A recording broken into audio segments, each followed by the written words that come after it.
Good afternoon, and welcome to today's edition of The Exploited Times. Thankfully, we have no guest joining us today, and we'll continue with our topic, which is anger without a clue. Miriam? Forgive me.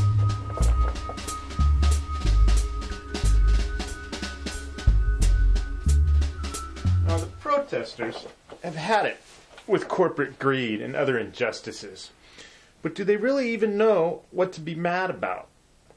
Now, as members of the Occupy movement scrawl slogans on poster board and repeat the chants of intellectuals condemning the rich, the daily grind of global exploitation continues unfettered.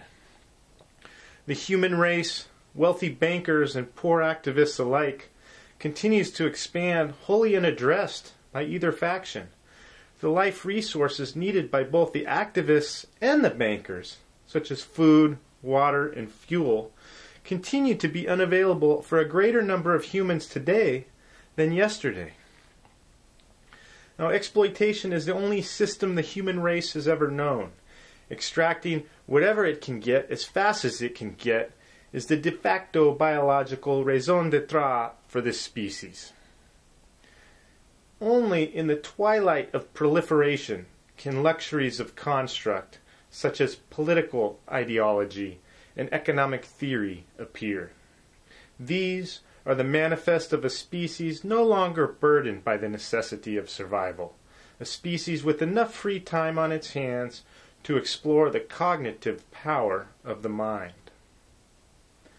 And thus it was that apart from extraction and reproduction, the species became preoccupied with constructs of theory, each more elaborate than the next. The constructs evolved into an obsession, a new biological raison d'etre, to augment those of extraction and reproduction, which had become automatic and no longer occupied the cognitive realm of the species' existence. And here we dwell in this chapter of evolution. Thank you for joining us for today's show of The Exploited Times.